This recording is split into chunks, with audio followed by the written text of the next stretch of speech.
काय करू आज? हे काही सवारी मिळाली नाही आज मला.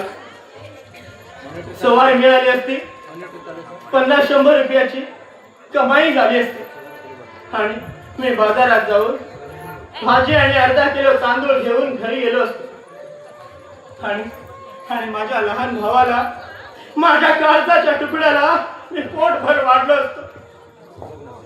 पण आज कुठला दिवस उगवला देव जाणे, एकही कमाई झाली नाही.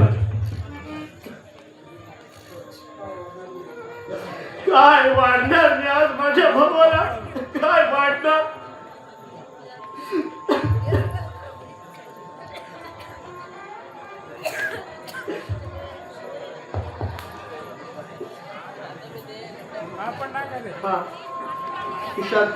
खिशात कालचे 5 रुपये आहेत. या 5 रुपयाची शेंगा घेऊन जातो आणि समजावून सांगावं लागेल आज माझ्या मुन्नाला. आज समजावून सांगतो मी माझ्या काळजाच्या तुकड्याला की मुन्ना, मी 5 रुपयाच्या शेंगा घेऊन आणले रे तुझ्यासाठी. ही शेंगा खा आणि एक ग्लास पाणी पिऊ. फक्त आजची एक रात्र काळ म्हणून सांगावं लागेल माझ्या मुन्नाला. ऐकेल माझा मुन्ना. माझ्या शब्दाच्या बाहेर नाही जाणार तो. माझा भाऊ, लहान भाऊ माझा ऐकेल माझं.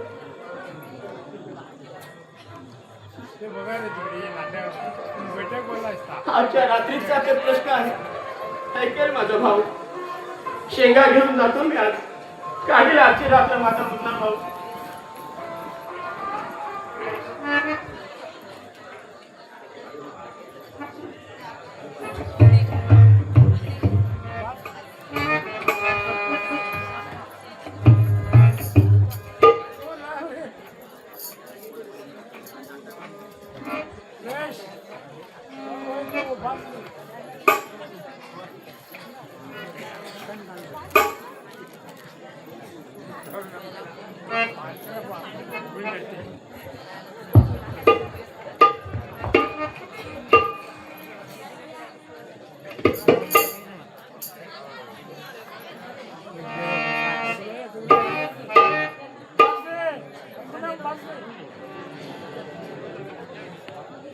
मुन्ना, मुन्ना, अरे मुन्ना, मुन्ना,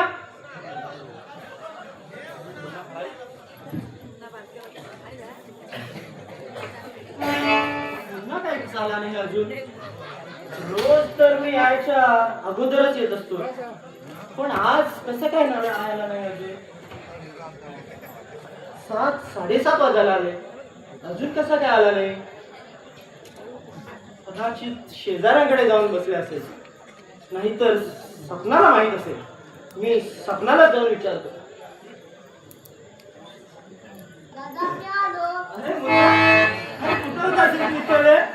आज आमच्या शाळेत गाण्याची स्पर्धा होती. त्या स्पर्धेत माझा पहिला नंबर आला. अरे किती सुंदर ट्रॉफी मिळाली आहे रे माझ्या मुन्ना. अरे माझा मुन्ना आहेच कशा मोठा हुशार. तू मोठा झाल्यानंतर ना फार फार मोठा माणूस होशील बघ. पण दादा, मी मोठा झाल्यानंतर तुम्हाला कधीच विसरणार नाही. दादा, सगळ्यांची आई बाबा शाळेत आली होती. माझीच आई बाबा शाळेत आली नाही. मला फार फार रडायला आला. दादा, तुम्ही का आले नाही आमच्या शाळेत? अरे मला वेळच नाही रे मिळाला मुन्ना.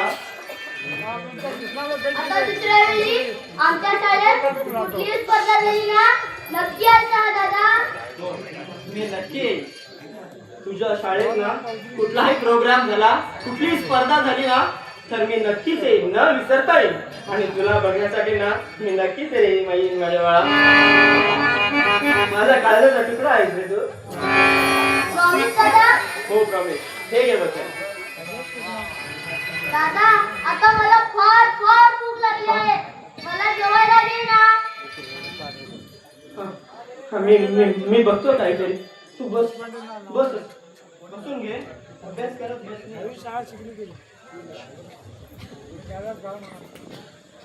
बस हा.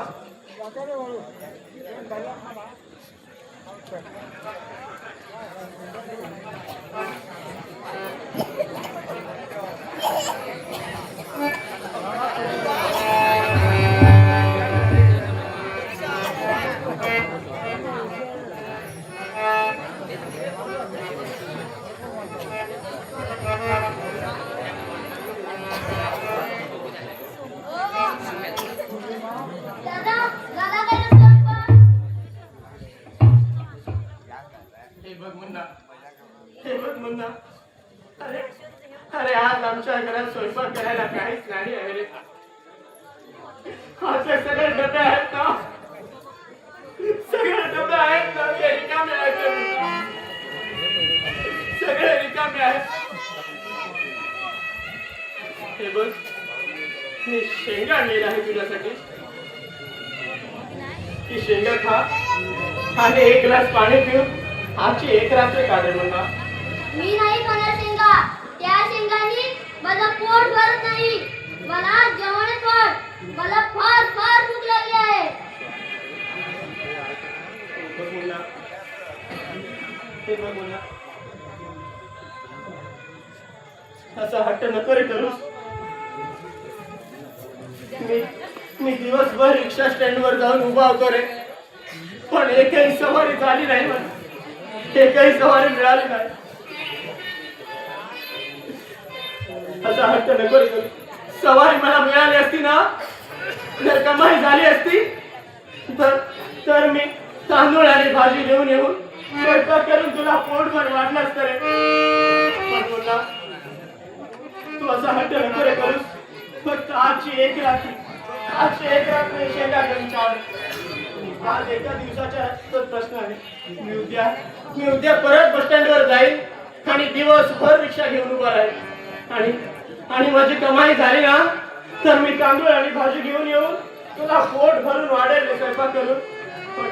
फक्त आजची एक रात्र काढले माझ्या मुन्ना.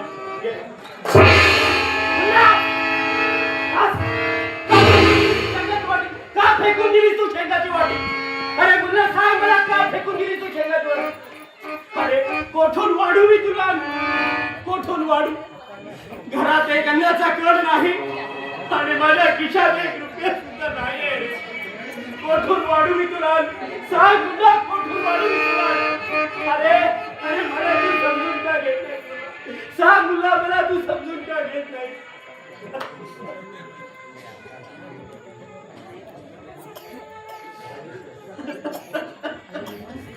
अरे घरातच काही असलं तर मी तुला नाही दिलं असतं का रे? मुन्ना, आता रडतोस का? काय झालं? दादाने मारलं का रे तुला? नाही दादा, मला कधीच मारत नाही. मग? आज की नाही, माझ्या आईची मला खूप खूप आठवण आली आहे. माझी आई मला सोडून का गेली? माझी आई असती तर मला पोट भरून वाढली असती. नाही रे बाळ, नाही रे बाळा. असं नाही बोलायचं. मी आहे ना तुझ्या पाठीशी. मी आहे ना तुझ्या पाठीशी. असं नको रे बोलूस. असं नको रे बोलूस. दादा, मी आजपासून कोणतीच जिद करणार नाही. तू म्हणशील तसंच वागेल. माझ्या ना मुन्ना बाळा.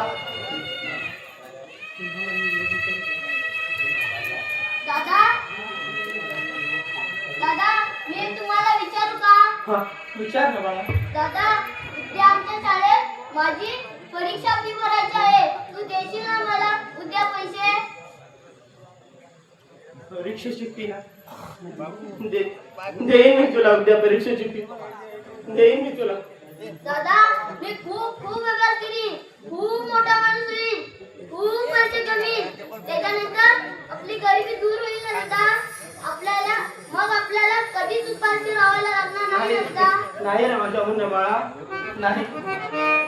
मी सुद्धा तुला शिकवण्यासाठी वाटते ते कष्ट करीन. माझा जीवाचा त्याग करीन. जी कष्ट येईल ती सर्व झेलीन. पण तुला मी शिकवेन. खूप खूप मोठा माणूस बनवेन. तुला उंच उंच आकाशात घालायला लावेन रे. तुला मी खूप खूप शिकवेन. खूप मोठा माणूस बनवेन तुला. ए मुन्ना, मला सांग, ही ट्रॉफी तुला कशाबद्दल मिळाली आहे? आमच्या शाळेत झालेल्या गाण्याच्या स्पर्धामध्ये. अगं बाई, म्हणजे तुला गाणं वगैरे म्हणता येतं तर? मग तुला का आवडलं मी असं आहे? असं म्हणजे काय? बरं मला सांग, तू शाळेमध्ये कुठलं गाणं म्हटलं होतं? मला तर ऐकव ना. ऐकायचं आहे का तुला? हो तर ऐकव ना. ऐकते मी.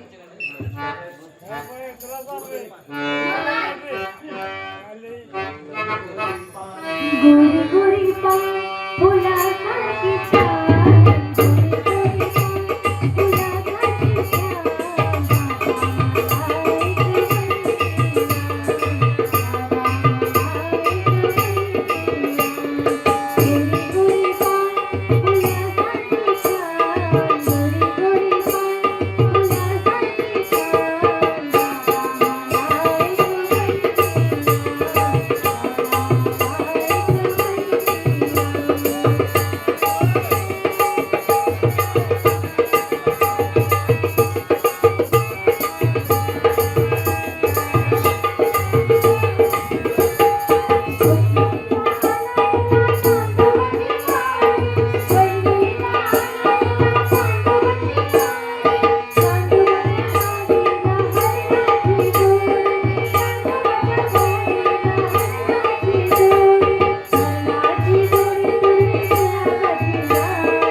गोरी गोरी पान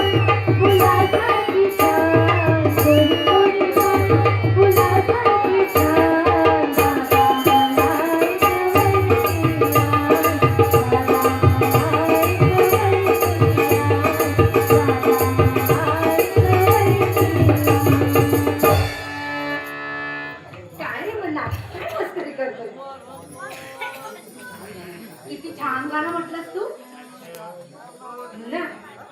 म्हणजे तुला आता एक वहिनी पाहिजे, होय ना? मग तू होती माझी मुलगी.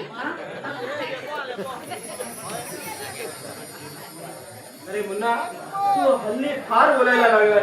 जा बघू, अभ्यास कर आज जाऊ. चल.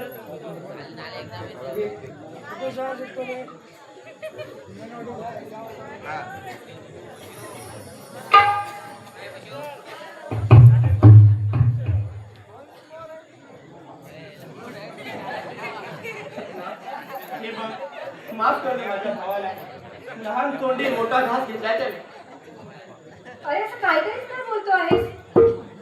खरं त्याचं म्हणणं, तुला ते बोलून दाखवता आलं नाही, ते मुलाने बोलून दाखवलं. काय? त्यात काय बिघडलं? म्हणजे काय म्हणायचं आहे तुला? मी मुन्नाची वहिनी व्हायला काय? तयार आहे. नाही सपना, हे कदाही शक्य नाही आहे. अरे का शक्य नाही?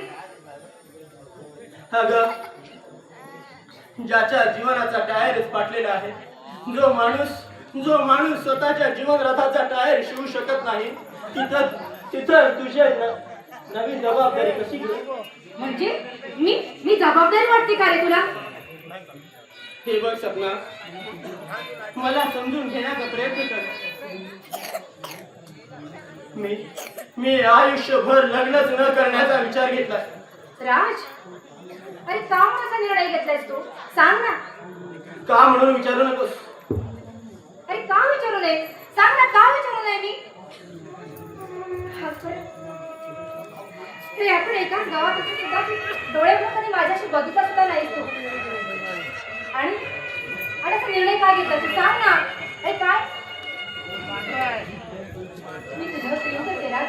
राज मी प्रेम करते. तू प्रेम करतेस माझ्या? हो. काय बघितलंस तू माझ्यावर प्रेम करण्यासारखं?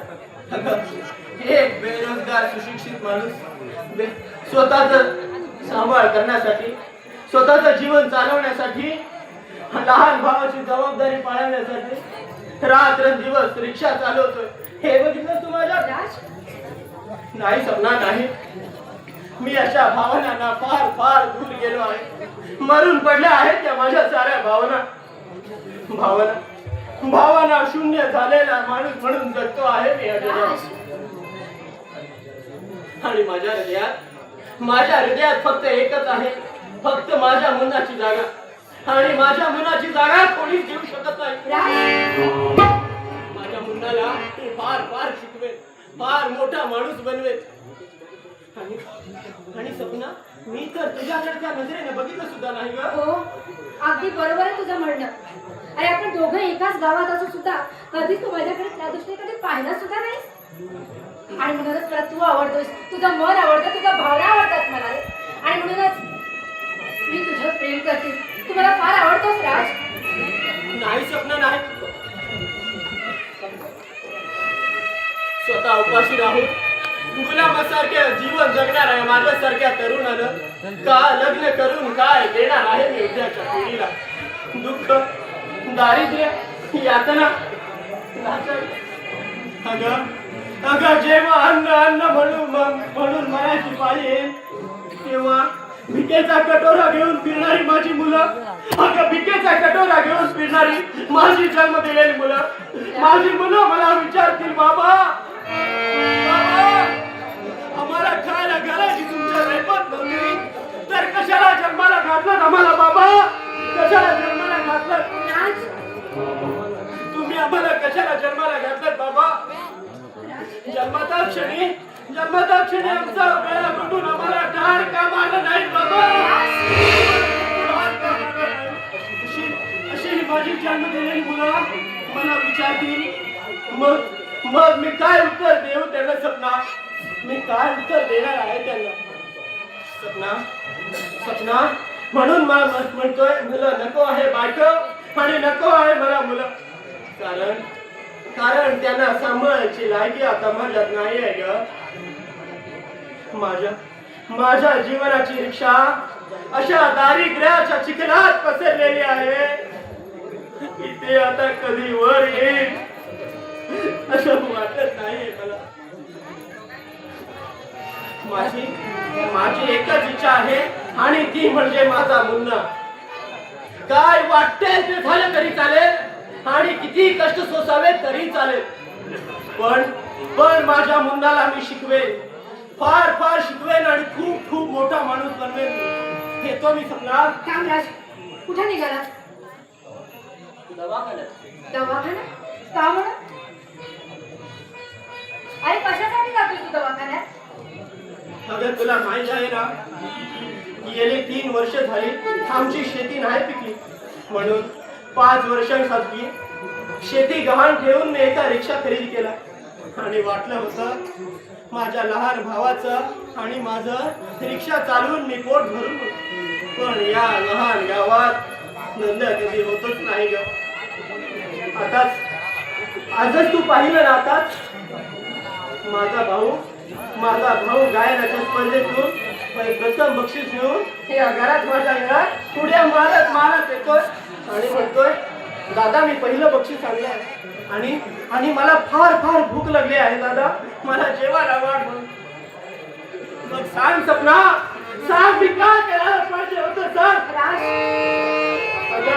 भुकेनं तळमळत आलेल्या भावाच्या तोंडासमोर मी एक अन्नाचं ताट धरायला पाहिजे होतं की नाही? मी एक अन्नाचं ताट धरायला पाहिजे होतं. निदान एक छोटा भाकरीचा तुकडा तरी त्याला तोंडात भरवायला पाहिजे होता. पण मी काय केलं सपना? मी काय केलं? अगं भुकेने तळमळत आलेल्या भावाच्या गालावर मी थापट मारलं गे सपना.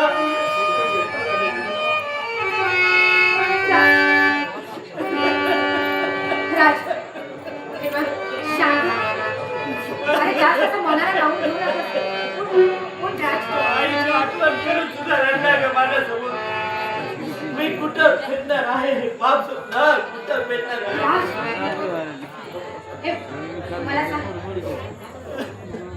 तू असं मनाला काही लावून घेऊ नकोस ना. मला सांग, तू दवाखान्यात काय झाला होता? माझ्यासारख्या गरीब एक स्वतःच्या पोटाची घडी भरायला आणखी काय करेल? म्हणजे अरे मला काही समाधान समजावून सांग ना काय ते. अगं सपना, आजपर्यंत माझ्या जवळ ना माझी माती विकण्यासाठी फक्त एकच आहे आणि ते म्हणजे माझं रक्त. म्हणजे राज, राज, तू रक्त विकणार आहेस? नाही राज. होय सपना, मी आज माझं रक्त विकणार आहे. नाही राज, नाही, तुला असं करता येणार नाही. अगं, उद्या माझ्या भावाची परीक्षेची फी भरायची आहे ग. आणि माझ्या उपाशी असलेल्या माझ्या लहान भावाचा चेहरा माझ्या डोळ्यासमोर दिसते आहे ग. तो चेहरा माझ्या डोळ्यासमोर दिसते आहे. त्याला पोटभर अन्न वाजत आहे. भुके पोटी आजची रात्र तळमळत काढेल तो. पण उद्या मला त्याला अन्न वाढायचं नाही ना. त्यासाठी माझ्याकडे रक्त विकल्याशिवाय दुसरा काहीच पर्याय नाही आहे ग. काहीच पर्याय नाही आहे. राज,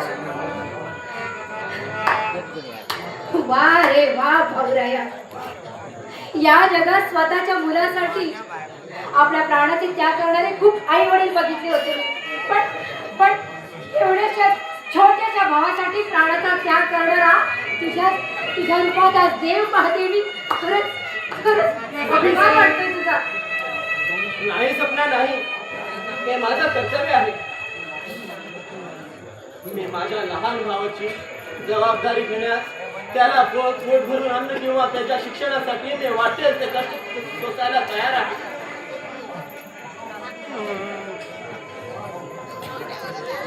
आणि आज तर माझ्या समोर उपाशी असलेला माझा भाऊ दिसत आहे. पण आज मी माझा ठाम निश्चय केला आहे.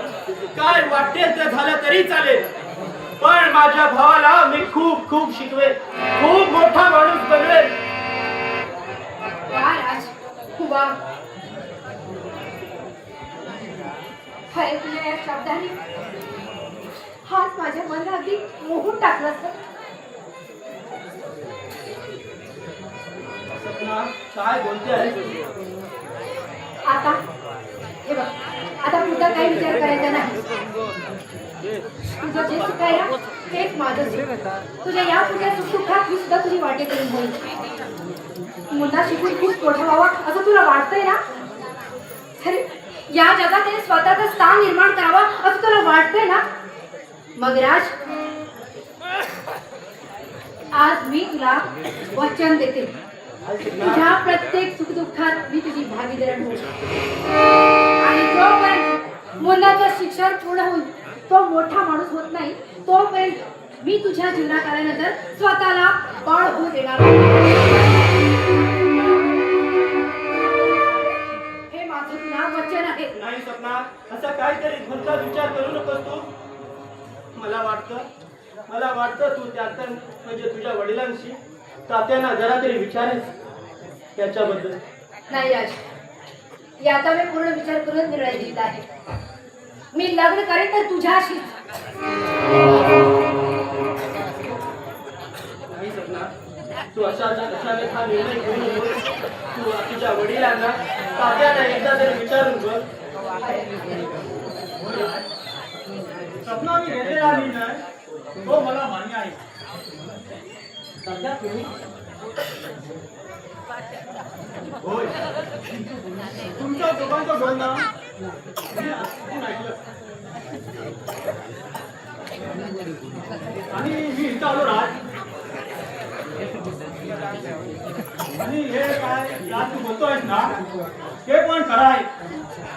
पण माझ्या पत्नाने घेतलेला निर्णय तो कुठल्याही घटनात घेतलेला नाही आहे. माझ्या स्वप्नावरती माझा विश्वास आहे, अभिमान आहे माझ्या मुलीवरती.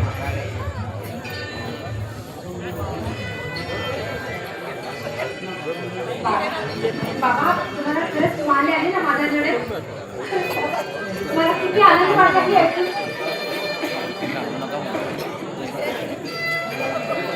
तरी पण समजा मी माझा निर्णय आजच घेऊ शकत नाही, कारण माझी परिस्थिती बदलायला किती वेळ जाईल मला सांगता येत नाही. म्हणून सपना मी जे सांगतोय ते नीटपणे ऐक. सपना तू एक नवीन मुलगा शोध आणि लग्न करून एक नवीन संसार उभा कर. होय सपना,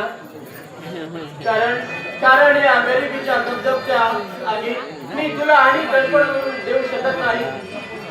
होय सपना, माझं ओझं मलाच व्हायला पाहिजे सपना, कारण या राजचं ओझं या राजलाच व्हायला पाहिजे. मला विसरण्याचा प्रयत्न कर सपना.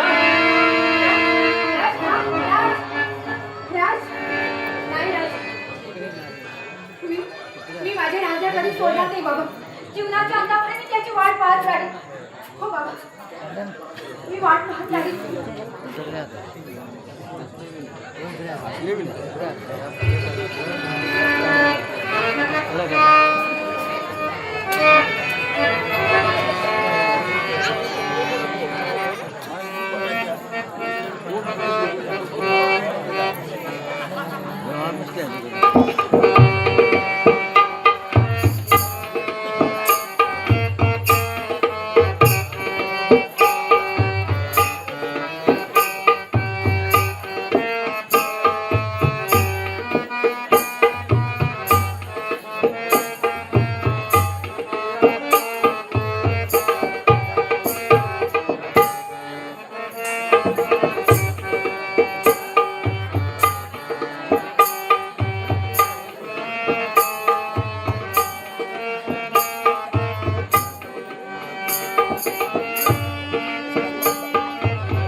बोला. मी काय म्हणतो माहित आहे का, पप्पा मुळे टेन्शन घ्यायची मुळीच गरज नाही. एक काम करा, बॅग कुठे गेली की करा. पाणी थंड आहे, मस्त पैकी थंड पाणी घ्या आणि मस्त थंड बसा. वारा ना हो.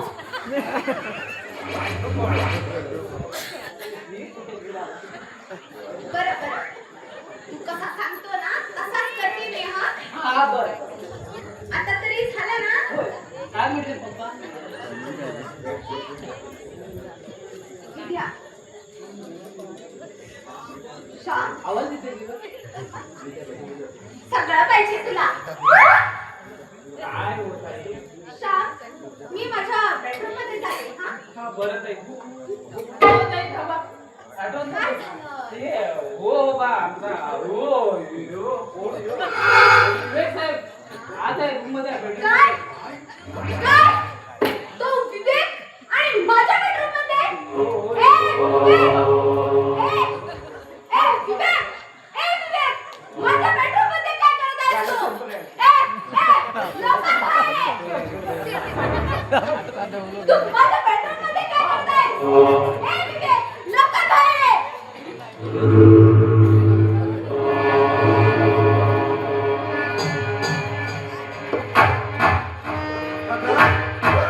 ओरडते कशाला? बोलू जर बोललीस ना मला कामा येते.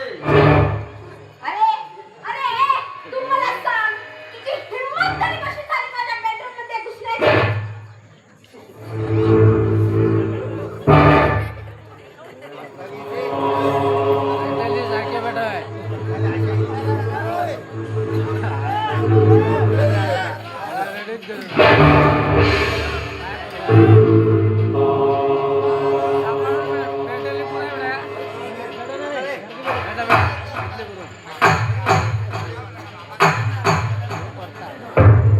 पोरगी मामाची.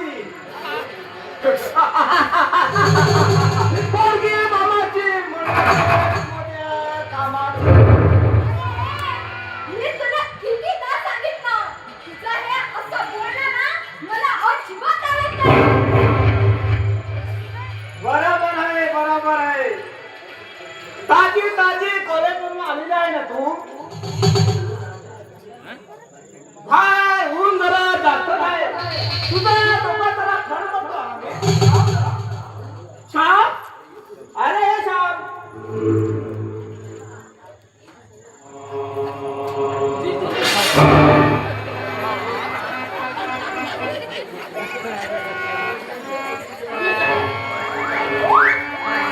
अरे तुला कसा कळत रे? तिथं कॉलेज मधून आलेले आहे. त्या कॉपीला तर कळत नाही काय तुला? सांगत होतो. श्याम, हा, त्याची काहीही गरज नाही. तू आता चल, कामं आटपून घे.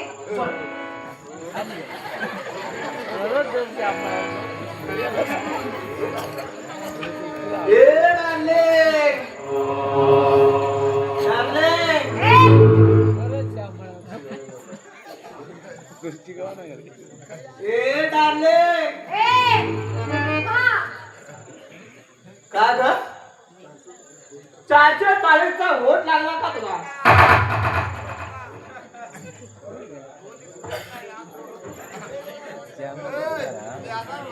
चारशे 40चा वोट लागला का? झाला तुला करंट लागला. बरं बरं, जाऊ दे. काही दिवसाचा तर प्रश्न आहे. नाही म्हटलं तरी तू माझी होणारी बायको. मैं क्या है मुन्ना भाभी, क्या करेगा दादी? हो ना. तू माझ्याशी लग्न करणार आहे? अरे, तुझा ना आधी हात खोबडा आहे ना, हारशात जाऊन थांब आणि मगच माझ्याशी लग्न करायला आहे. समजलं ना? लक्षात ठेव.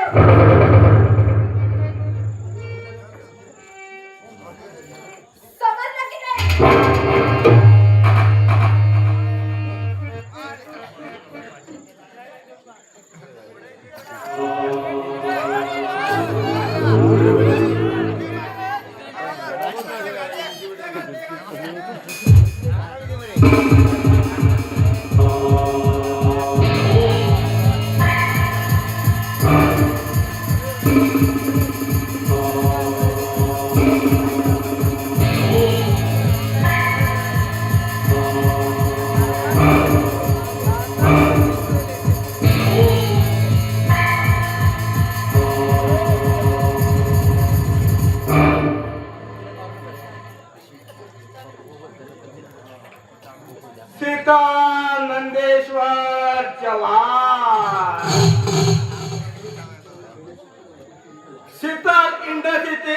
आपुलकी एक वारा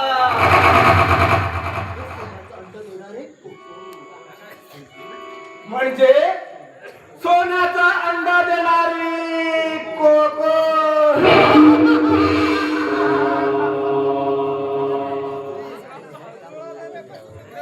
एवढा साधा साजी सोडून कसा चालेल?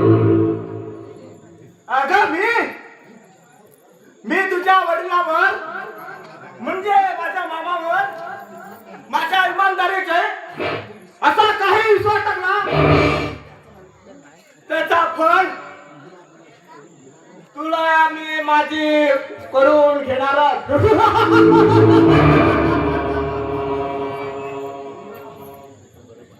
माझा तोंड अध्यापनाला सांगतोय काय? अगं विवेकानंद म्हणतो विवेकानंद.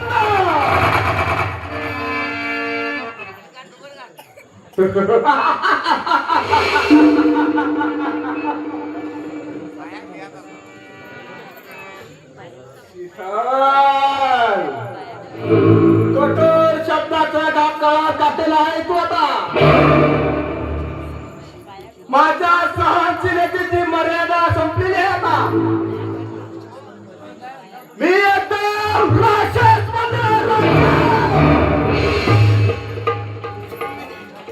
ते सुद्धा तुझ्या प्रेमाने.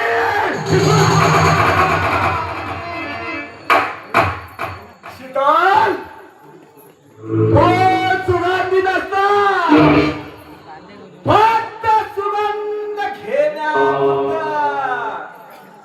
पण त्या फुलाचा सुगंध घेतला की ते फुल शून्य करते.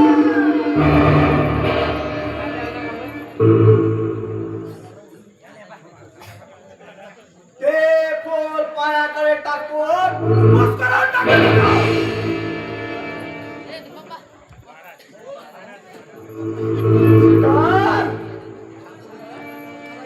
त्या फुलाच्या सुगंधासाठी हा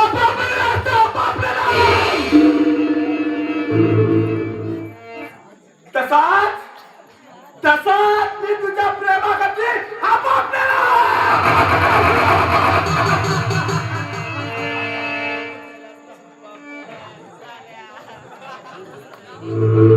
ह्याच्या पुढे मला कोणी अडवू शकत नाही.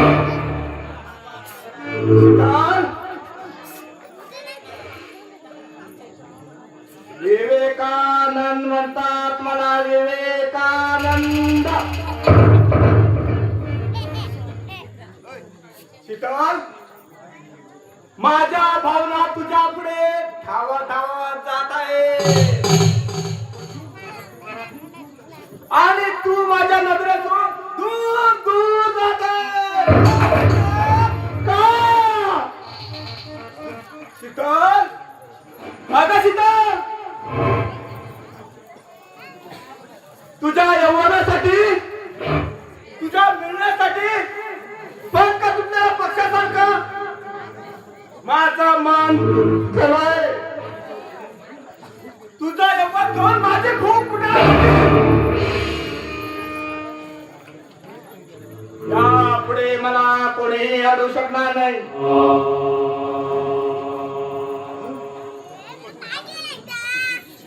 कारण विवेकानंद म्हणतात मला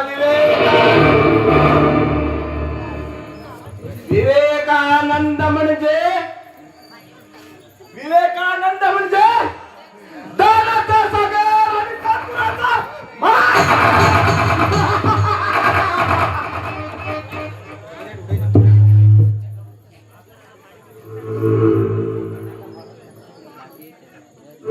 पण माझ्या नशिबात प्रगतीचा एक एक पाऊल टाकतात.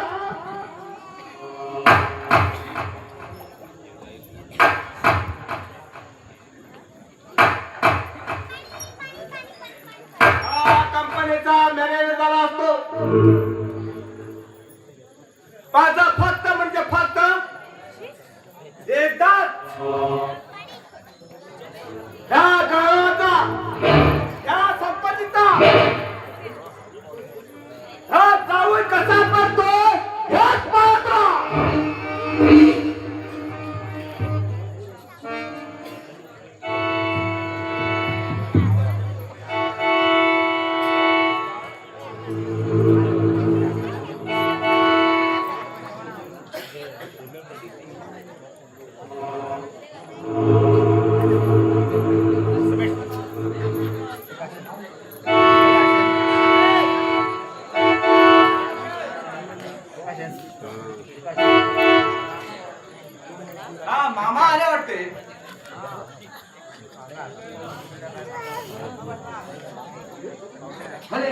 विवेक तू कधी आलास? नमस्कार मामा. मला आशीर्वाद द्या मामा. अरे माझा आशीर्वाद सदैव तुझ्या पाठीशी असेल. नाही म्हणजे माझ्या पश्चात माझा विजय त्याचा दुसरा म्हणायला हवा.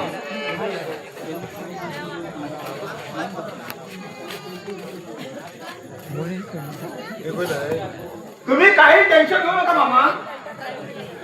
तुमचा बिझनेस मी छान पद्धत चालत आहे. ह्यापुढे मी तुमचा बिझनेस माझाच म्हणून सांभाळ करून घे.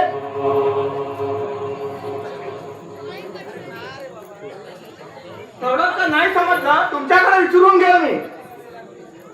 हे बघ विवेक, तुला काही नाही समजलं तर समजण्यात हे आहे ना. बरं ते असू दे. मद्रास सोडून केव्हा आलास तू? हे बघा मामा, माझा तुला आल्यावर तुम्हाला प्रथम भेटायला आलो मी. हा बरं बरं. मग काय म्हणतो आपला मद्रासचा बिझनेस? मंत्रालयाची बिझनेस छानपणे चालत आहे. तिसऱ्या पायरीवरून चौथ्या पायरीवर चालत आहे. बघा तुम्ही मामा, याच्या पुढे मतदाराचा बिझनेस उंच भरारावर चालतो. भाषा कुणाचा आहे? माझाच आहे ना. बरं ते असू दे. श्याम कुठे गेला? अरे श्याम, ए श्याम.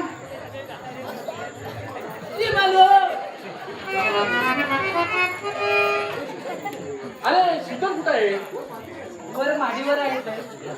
तिला सांग पप्पा आलेत म्हणून. बरं बरं सांगतो. हा विवेक मला सांग, ह्या वर्षी आम्हाला नेमका नफा किती झाला? हा नफा ओके.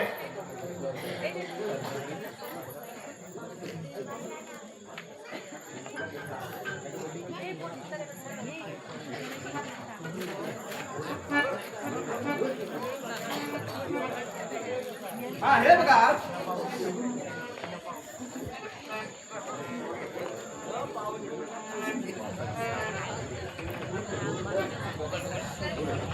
हा हे बघा मामा, ह्या वर्षी आपल्या कंपनीला 20 कोटीचा नफा झालेला आहे. क्या बात आहे.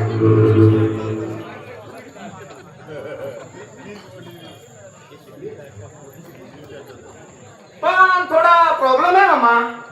कसला प्रॉब्लेम? नफा झालेला बघून कामगारांची थोडी मागणी खूपच झालेली आहे. बोनसची मागणी जास्तच केलेली आहे. अरे घेऊन टाक ना. आम्हाला काय कमी आहे? आम्हाला या वर्षी नफा पण जास्त झालेला आहे ना. मामा, एवढा मोठा निर्णय कसा काय घेऊ मामा मी तुमच्या परवानगीशिवाय? अरे मला कळत नाही, माझ्या परवानगीची गरजच कशाला तुला हवी?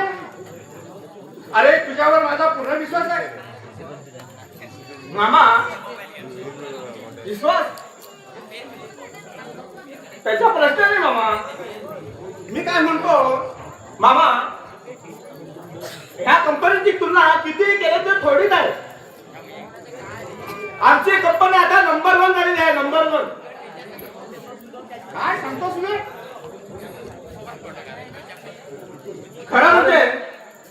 खरं म्हणजे आम्हाला किती आनंद झालेला आहे.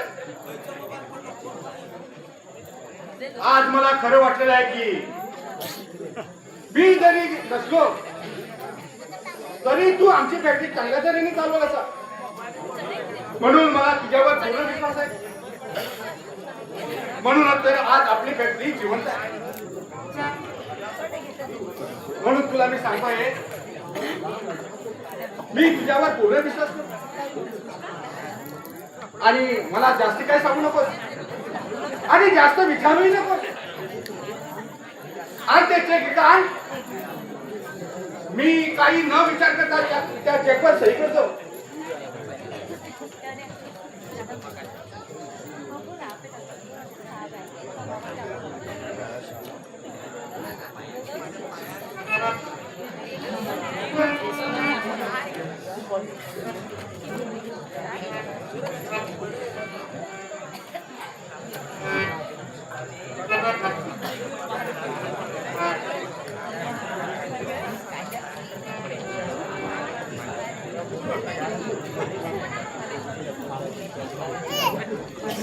घ्या बाबा.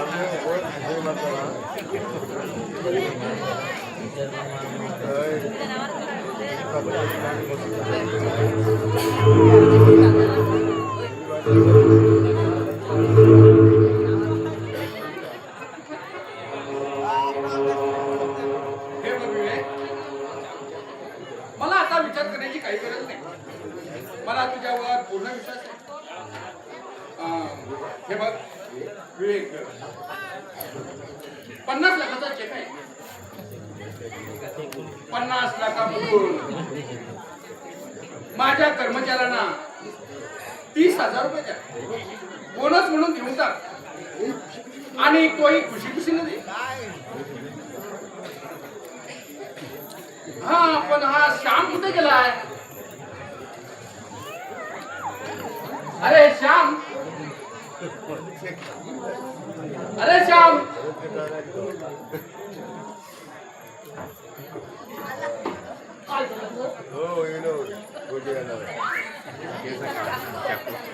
काय हुआ?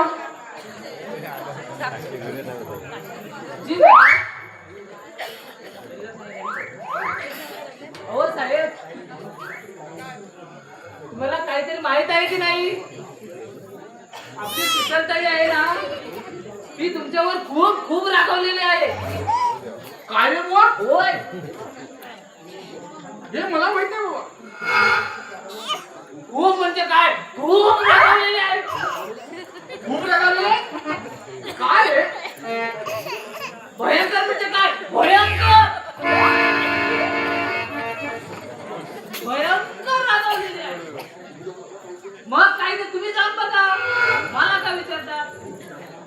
अरे तुझा राग मला माहित आहे. मी आता जाऊन बघतो तिला. चल बेटा, चल बेटा.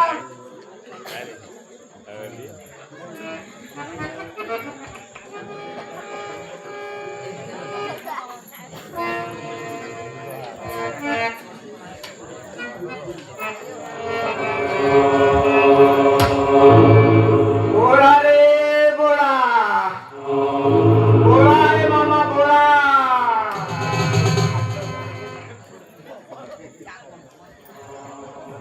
किती बोळा आहे मामा माझा, किती बोळा आहे मामा.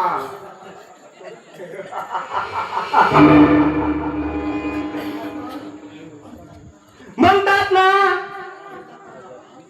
ना बाप ना आई ना भाऊ,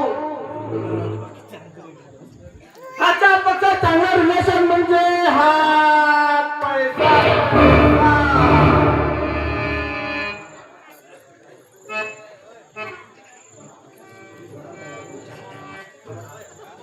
आणि हा पैसा, आता ह्या पैशाना कसा करायचा माझा नीट बघणार मामा. जोपर्यंत तुमची मुलगी माझ्या ताब्यात येत नाही, तोपर्यंत माझ्या आत्म्याला शांती मिळणार नाही.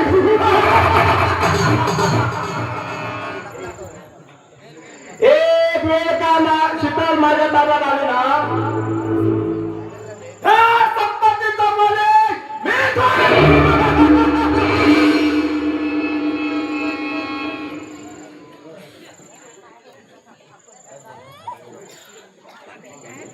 हा विवेक,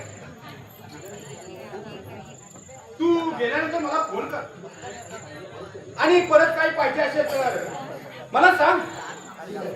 ठीक आहे मामा, उशीर झाला, येतो मी.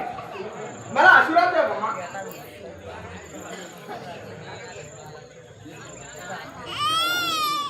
इतक्या लवकर इथून जाता येईल ना? इतक्या लवकर इथून निघून जा. जास्त वेळ थांबू नको. शीतल, मला एवढं कळत नाही, तुम्ही लहान असताना किती मस्त करून खेळायचे, भांडायचे, परत खेळायचे. पण तुला आता काय झालंय हेच कळत नाही. पण आता तुम्ही मोठे झाल्यावर का म्हणता हेच कळत नाही मला. अगं शीतल, ह्या वयात भांडणं बरं दिसते का तुला? सोपं नाही तुला? पप्पा, मला एवढं कळत नाही.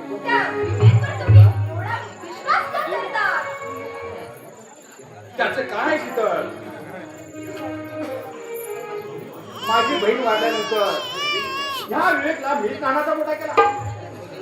त्याच्या सर्व शिक्षणाची जबाबदारी मीच घेतली होती. आणि आता मद्रासची कंपनी सुद्धा तोच चालवतोय. तो असल्यामुळे मला काही टेन्शन सुद्धा होत नाही. सारं काही तोच बघतोय. मला सांग, तो काय परकाय काढला? आणि नाही म्हटलं तरी आणि बऱ्याच दिवसांनी आपल्या घरचा जावे म्हणा. काय घर जावई होते ना तर काठीकी होते, मला त्यात काही लेन देन नाही. पण पप्पा, मी काय म्हणते, आज तुमचा वाढदिवस आहे ना, आणि आज तुम्ही उशिरा पडालात आणि तुम्ही विसरलात पण काही असू दे पप्पा, मी तुमचा वाढदिवस साजरा करत. शांत, अरे शांत, जी ताई साहेब. केक घेऊन ये. हो.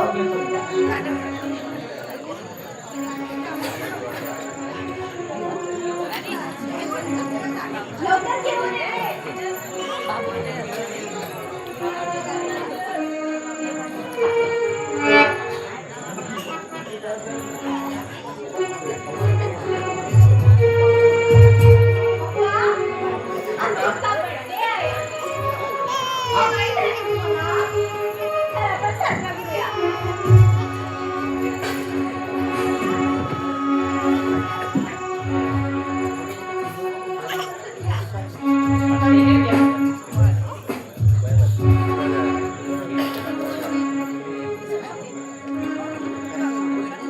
ताई, तुम्ही बी help करा ना. काय बघता? खूपच मजा करायचा तो.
तुमच्या माईच्या जन्मल्याला अभ्यास पाहिजे.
खरंच.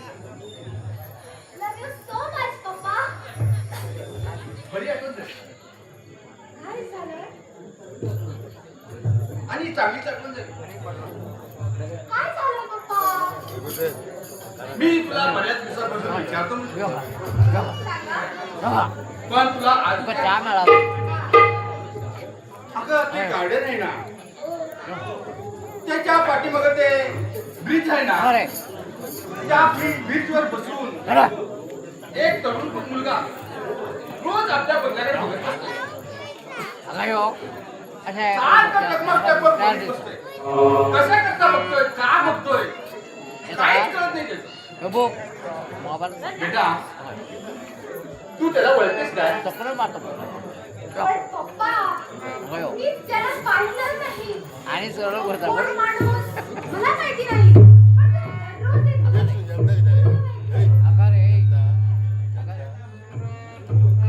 तू ओळखत नाही म्हणजे तो कोण असावा? आमच्या बंगल्याकडे रोज पाच वाजता. मी काय म्हणतो शीतल, एक काम कर. तो तरुण मुलगा आहे, तू त्याला उद्या जाऊन भेट. काय करतो, कुठं राहतोय, काय करतो, सगळी त्याची माहिती काढ. आता जाऊन भेट करा. आणि चांगला मुलगा असेल ना त्याला सांग पप्पानी घरी बोलवलंय म्हणून. बरं मी जरा माडीवर आराम करतो, येतो ना.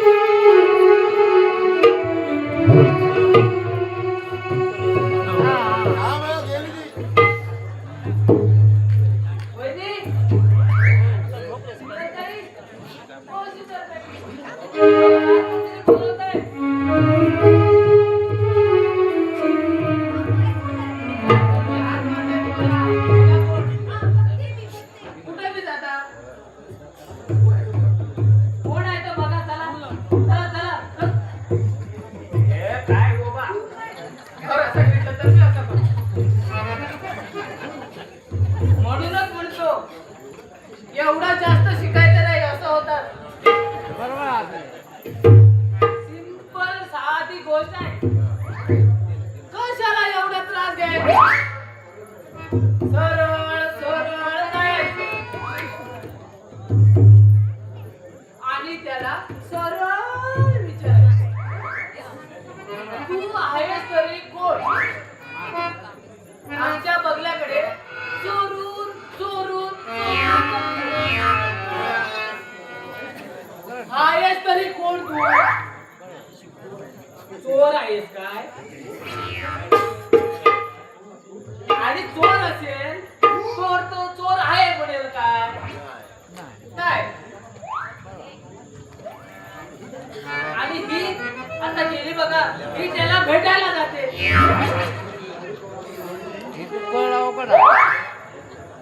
आणि त्यांनी चांगलं थोडस बोललं ना गुरु की त्याच्या प्रेमात पडते.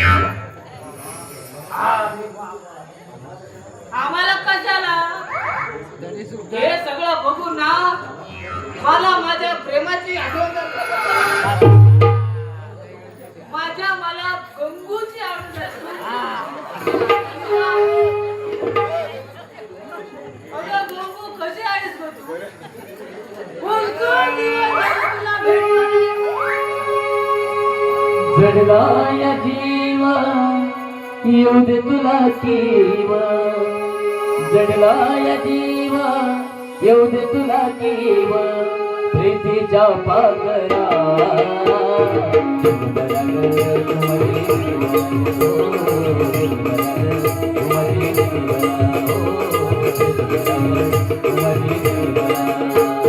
जडला या जीवा येऊ दे तुला किवा, जडला या जीवा येऊ दे तुला किवा, प्रीतीच्या पाकरा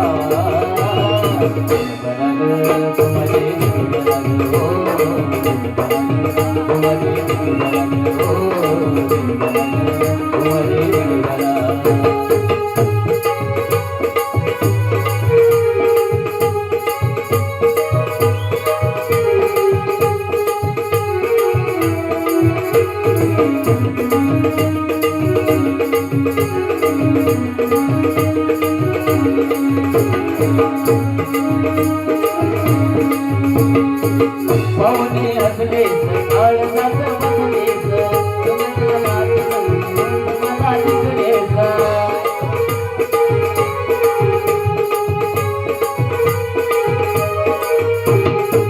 पाहुणे असले सकाळ जात बसलेस, पोरी कमला सोचलीस दिसलीस, लागला झालो पुरात, लागला झालो पुरात, समजून गेला जरा बरगल तुम्हारे निघा, तुम्हारे निघा, तुम्हारे निघा, जडला या जीवा येऊ दे तुला जीवा, जडला या जीवा येऊ दे तुला जीवा, प्रीतीच्या पाकरा